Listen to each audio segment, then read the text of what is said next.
Disclaimer, I have had this printer for maybe 4 months and I still don't know everything about it, but I am going to show you what I do know about it. And let me just go ahead and say, I still love it. Let's get started. Hello everyone and welcome to Crafting with Delonda. It's me again, Delonda, and thank you so much for joining me today. In today's tutorial, I am going to be answering some of the questions that I have been receiving about this DTF printer. Now, as most of you know, I've had it for approximately 4 or 5 months. It just depends on, how you start the counting. I am going to answer the questions the best way I can. Please know that I do not consider myself to be an expert on DTF printing or DTF printers. This is the only one I've ever tried. I haven't tried any other brand. I don't know about any other software except the software that came with this one, and I still know very little about that one. I am going to show you how I maintain it. I'm going to show you the process, things to look for, things that you will have to do from time to time. Now, let me also say, I do not use this printer every single day because I have other things to do, including taking naps.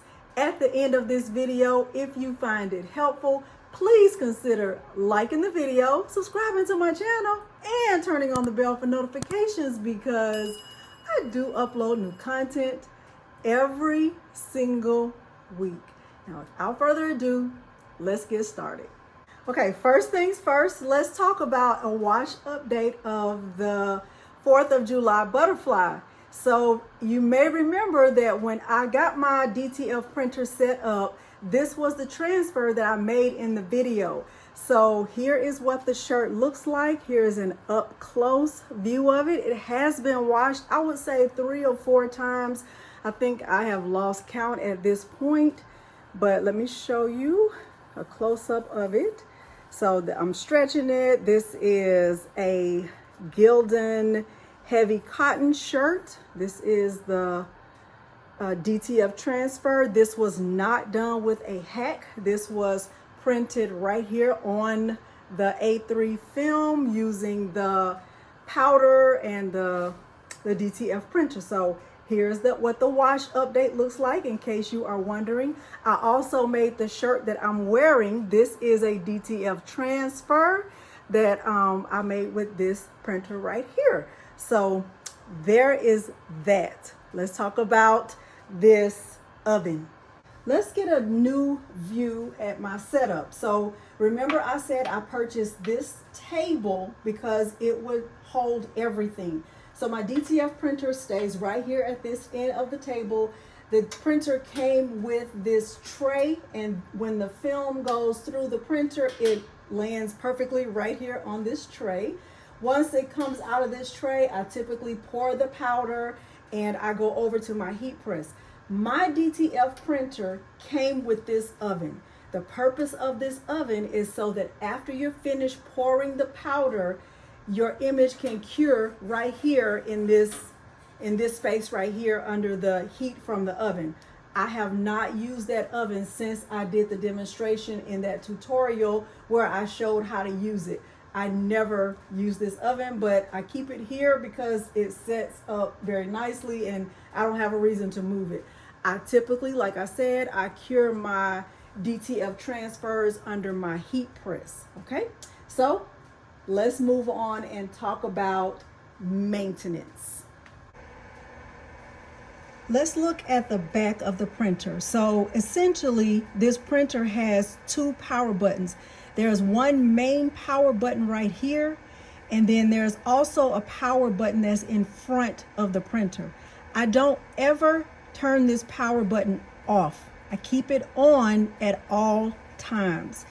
Also back here is the waste tank. It's important to not ever let the tube that goes into the waste tank touch the waste. So let me show you what I do to drain the waste or pull the waste from the printer. Let me show you what I do for that. And I don't do this daily. I just check on it before I get ready to use the printer.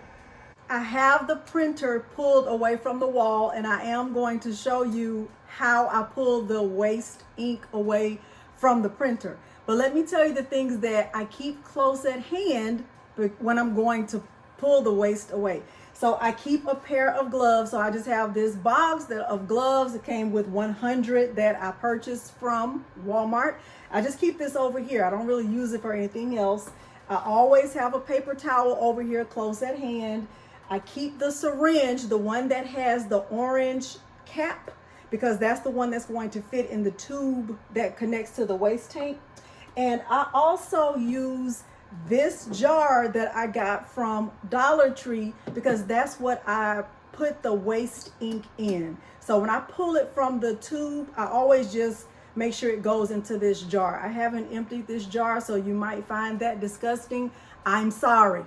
That's what I do. That is what has worked for me. And I don't use this jar for anything else, so I wouldn't be washing it out to put my gum in it or my candy or anything that I'm going to consume. Okay, so let me show you what that looks like, and then we'll move on to the next step. We are at the back of the printer. Here's my waste tank. There's the jar that I was just discussing. I have my gloves on, and what I'm going to do is show you how I pull the waste away. So with this cap, once you start to pull the waste away, you will notice that it's going to feel like the tube is trying to go against you, but keep a good solid grip on it and pull away. So you want to get at least 5 cc's of that waste out. Okay, and like I said, I do not do this every day. Let me start to pull it. So I'm going to hold tight with, this hand over here, and I'm going to pull with this hand. And just watch what happens in the tube right here. Okay, so I didn't get a lot. So what I do is whatever comes out, I just pour it in there. Nothing really came out. And I just keep doing it until I have at least 5. Not 5 cc's, 5 ml. Still nothing. Keep going until you get it.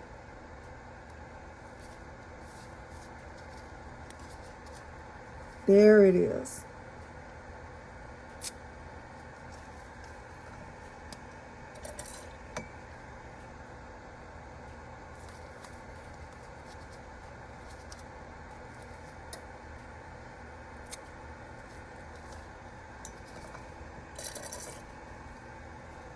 I'm not even sure what that is. Make sure none of it goes back into that tube.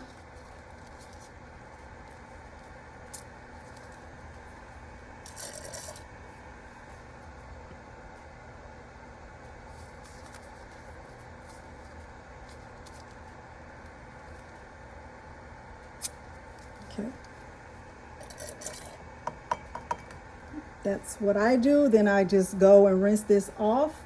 And I carefully put this tube back in, and I'm making sure that the tube is not touching whatever waste is already in that jar or that container. And then I put the lid back on my container right here,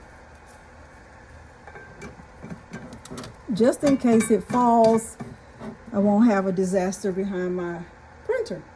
So that's what I do for that. Let's move back to the front of the printer. Here's a little tip. So when you are in the process of shaking your ink, I have found that a lint roller fits perfectly right here to hold the side compartment open. So I use this lint roller right here to just stay there and hold it open for me so it doesn't keep dropping on my arm, because it dropped on my arm multiple times. Okay, the reason why I keep that back power button on is because this printer has a white ink stirring system. So periodically it will stir the white ink. Hopefully it happens while we're recording so I can show you what that looks like. But you can also just see it. Oh, there it is right there. Perfect timing. So let me get close so you can see that.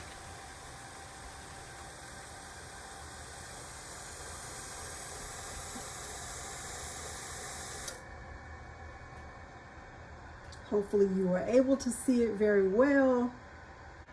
So let's look at the front of the printer. This is that second power button that I was referring to. I do turn this one off sometimes, but most of the time I just leave both of them powered on. I don't have a reason to turn it off. This button right here is to feed the paper through in case there's a paper jam. This button is to do I think it's called cleaning, a print head cleaning. So if I were to hold this button for a few seconds, you'll see that this power button starts to flash. And what I've learned, or what I've noticed, is that the same exact thing happens if I were to be in the software and do a print head cleaning. So before I print anything, before I ever print anything, I always do a print head cleaning. I'll do it from here, or I'll do it from within the software. This button right here is to cancel the project. I have not found that this really works very well. It actually doesn't work well for me. I normally have to go into my printer settings from the computer and cancel the job from there. It might work maybe I'm just not doing it right, but I've tried holding this down. It just hasn't worked for me at all. So that's just my experience. The white ink is the only one that has that stirring system attached. So oftentimes these other inks will need to be shaken up. So, sometimes and I don't do this every day, and I don't do this every time, but sometimes I'll just take these out and I'll just kind of give them a shake just like that, and I'll put them back in. I don't do it. I have not done it a lot, maybe 3 times total. I do not do this every day. So I might just shake them up a little bit like that and then put them back. This one has already been shaken. So here's the black. Let me carefully take that out.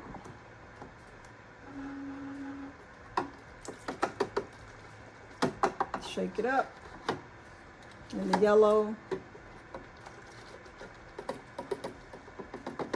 Shake it up. All right, so really that's that. One time I had to call, or I had to get in contact with customer service because my colors were not coming out right. And they suggested that I take the white out and shake it for 3 minutes. I was like, 3 minutes? She said, yes, just shake it for 3 minutes. So I actually started a timer on my phone and I shook this for 3 minutes because for some reason, the white ink is the one that will clog the most. So if your colors are not coming out right, that might be one thing you can try, is shaking the white ink for 3 minutes. The white ink is the most important. Okay, so you see that light over there is still flashing. When it finishes, we are going to do a nozzle check. So in addition to doing a print head cleaning each time I use this, I also do a nozzle check before I print. So this is what the first nozzle check look like, and they do suggest that you use the DTF film to do your nozzle check to see what where your streaks are. But this is what mine look like. Of course you can't see the white and barely the yellow, but this is the black and the red and the blue. You can see there are lots of lines in my nozzle. So going to do a print head cleaning and then we're going to try it again. The light has stopped flashing. So now I'm going to just turn the paper over and print down here. I'm going to do another nozzle check. So I'm going to put the paper right here and go to do a nozzle check from the software. That is file F11. And let's see how that turns out.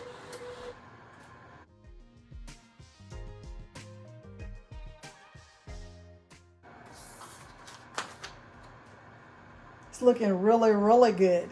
So the red, let's see if you can see that. The red and the blue look perfect. There's red, there's blue. Of course, you can't see the white. I would have to print on probably a dark sheet or even the transfer film to get a better view. But my black still has some problems. So if I encounter that, let me tell you what I would do. So inside the printer, you'll see that you have, well, if you're setting yours up, you'll already know this. You'll have all of these same colors that are here on the side. You'll have the same colors in here. If you experience one of your colors not getting a good result from doing a head cleaning and a nozzle check, just get another one of your syringes, make sure it's clean, put on a pair of gloves, and you're going to open this. So I'm at the front. I'm going to open the top lid, and I'm going to go to that specific color and pull some of the ink away. Now let me show you exactly how I do it. It's not hard at all. First, I'm going to unscrew the cap of the color that I'm planning to pull the ink from, because I don't waste anything. So whatever ink I pull from here, I just pour it back in there. And I don't know if I'm supposed to do that, but that's what I do. So since I'm going to be pulling from the black ink, I'm going to be pulling from the black ink. So I have my syringe. I'm going to take this out, and I'm going to stick the syringe in. Now it's important to hold this securely because the ink is going to feel like it's pulling back from you, but you don't want any of the ink to go back in. You want to pull, only pull away. So I'm going to pull, and at first it's just going to be air. I'm making sure nothing is there, and I'm just going to, whatever I pull out, pouring it back in there. Same way I did with the waste ink, except with the waste, I got rid of it. I discarded it. So I should not have any problems with my black ink now. Still doesn't look like it's flowing as nicely as I want it to.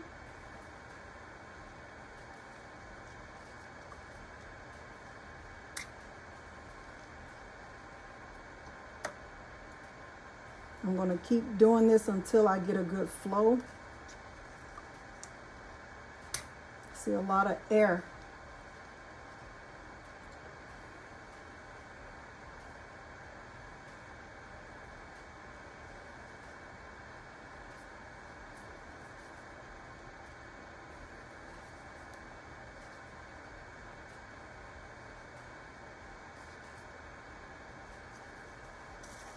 There it is.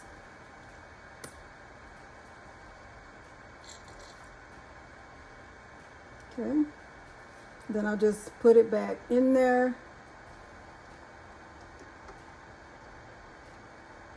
Securely. So the same thing with the yellow. I would double check that one because I didn't see it printing from the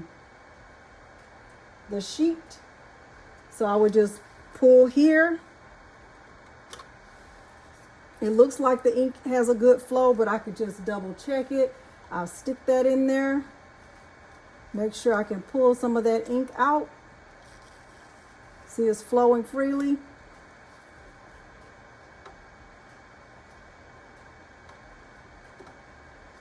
All right, and then I would put that back in.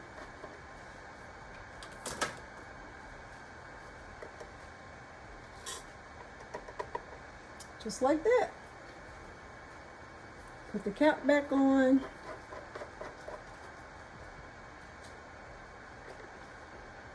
And then I would check it again.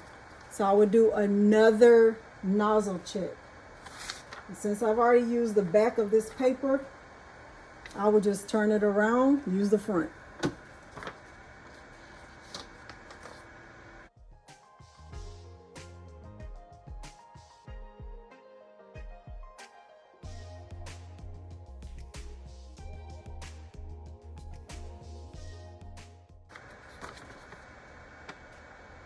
And voila. So the black still doesn't look excellent, but I would go with that. I wouldn't keep doing it. I think it looks fine, and I can see the yellow faintly, but I'm sure it's good. So now let's do a full test print, and I'll just print my logo. So one of the things I really wish I could change is having to continuously turn off the security software. I know there's a way to do it. I just haven't taken the time to figure it out. But let's just say I was ready to print a copy of my logo, and I went over here to print, and I would turn this off, and I would select, one copy, and I go back and turn it back on, and I click print. Because I haven't turned the security settings off yet, watch what's going to happen. I got a print command error. I'm going to click OK. I'm going to get the error again. Okay, so I know I have to go in and turn off the settings. The film that I use is linked below. I use the Wellister brand. Let's print out my logo and get it placed on a shirt. So I'm going to click print. And we will see this screen right here on the computer. It's like sending it to the printer. It's going to take a while.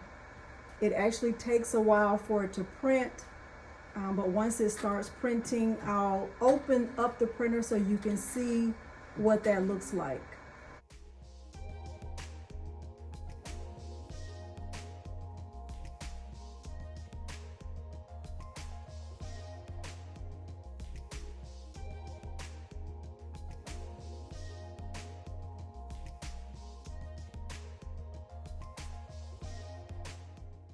Now this is actually an excellent print because you saw I went through all of the steps and I did all of my nozzle checks and head cleanings.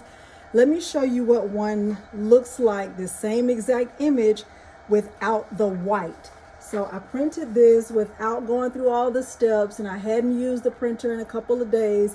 And you can see there's no white on here. There should be white covering the whole image when it's finished printing. So if you print something from your printer and you don't have any a white layer on top, your image is not going to, even though it looks right, it looks great from here, when I press this on a shirt, it's all going to look very dark.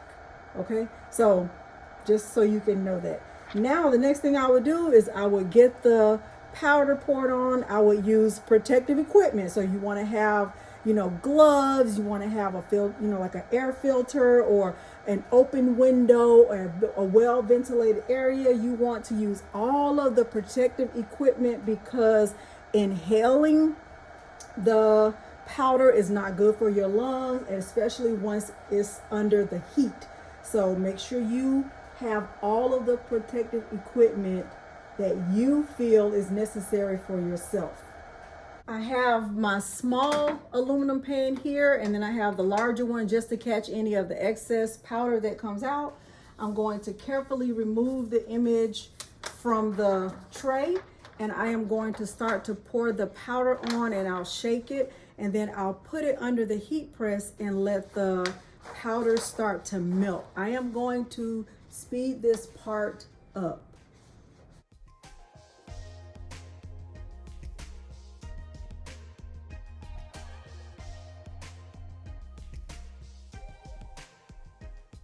So if you're wondering what your transfer should look like when it's ready to be pressed, so it should have like a gel look to it after it has sat under the oven or the heat press for a while.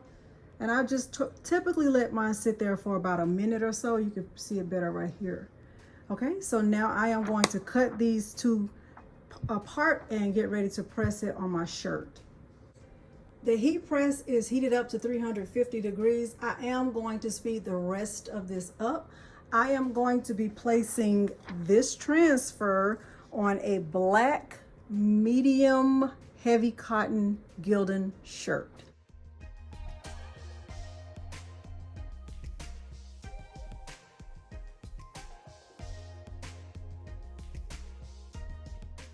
So this is the finished product, and you already know I'm going to say I love it. Of course I love it. It has my name on it, it's my logo, and it has the color red. What more could you ask for? Let me be clear, I have not given anyone permission to use my logo. So I want to make sure I state that.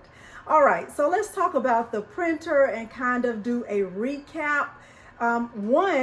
Remember, I don't use this printer every day, but I do keep it powered on at all times. There are 2 power buttons, one in the back and one in the front. I keep both of them powered on.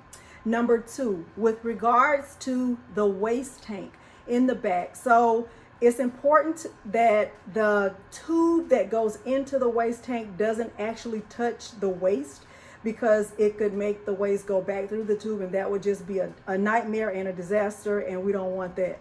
Okay, so I make sure that, that is kept clear, and I pull the waste from the printer as needed. As I stated, I don't do that every day, but I do it before I print something. So if I'm going to be printing an image of my logo or something else from this printer, I make sure to check that waste tank, and I pull the waste away as I need to. Also, the 2 things that I make sure to do, I would say very often, definitely before I print anything, I always do a nozzle check and a print head cleaning. So I check both of those each time I get ready to print one of my transfers, or any transfer for that matter. If I notice that my lines are not clear and solid all the way across, I definitely pull from the waste tank, and I will also pull ink to make sure it's flowing from that specific color. Now, I don't know if I'm supposed to put the ink back in there or not, but I always do that. I pull the ink, so if it's black that's not clear all the way across, I'll pull from the black and I'll put it right back in the black container, just so I'm not being wasteful. I'm not sure if that's right or wrong, but that's what I do. Next, also remember that you will need some safety equipment, because inhaling the powder on a continuous basis is not good for your lungs. I cannot tell you what type of safety equipment to get. You will have to make that decision for yourself. You might need a mask, you might need gloves, you might consider getting an air purifier. Those are the things you will have to decide for yourself. Last but not least, in terms of things that I just want you to remember, I do not use the oven. I've only used it maybe 1 or 2 times when I was setting the printer up. I typically will hover over the image from one of my heat presses, and I've demonstrated how to do that from multiple presses. So depending on the heat press you have, you'll have to make a decision about that, or you can just get the bundle that comes with the oven. I do know it costs a little bit more to get the oven. The 2 things that I don't like about the printer, one of them I'm just being lazy about, because I'm sure there's a way to do it, and that is turning off the security settings on the laptop. This is a dedicated laptop that I only use for this printer. I don't use it for anything else, but the security settings, if I don't remember to turn them off every single time, I won't be able to print until I go through and make sure it's turned off, and it's just kind of annoying. The second thing is outside of my control, and that is I can only contact the company via WhatsApp, and they are in China, and the only time I'm able to really contact them is after midnight when it's here in the United States. They're not open on the weekends, and so if I'm crafting in the middle of the day and I get stuck on something with this printer, I can't really get help in real time. I have to wait until after midnight here. Okay, so just take that into consideration. But other than that, I'm just going to be honest and say I love this printer. I have printed a lot of transfers from it, and I just have run into just small problems that have been fixed. So I love it. I don't really have anything bad to say about it. For the most part, it's been easy to use. I was intimidated by it at first, but I'm not anymore. So hopefully you found this helpful. If you have other questions that I did not answer in this tutorial, just please leave them down below, and I will try to respond to them as I see them. Please know that I don't know about any other software or any other DTF printers. This is the only one I have. and this is the only one I've ever used, okay? So hopefully you found it helpful. If you did, please consider liking the video, subscribing to my channel, and turning on the bell for notifications, because I do upload new content every single week. Thank you so much for joining me today, and thanks for watching. Bye.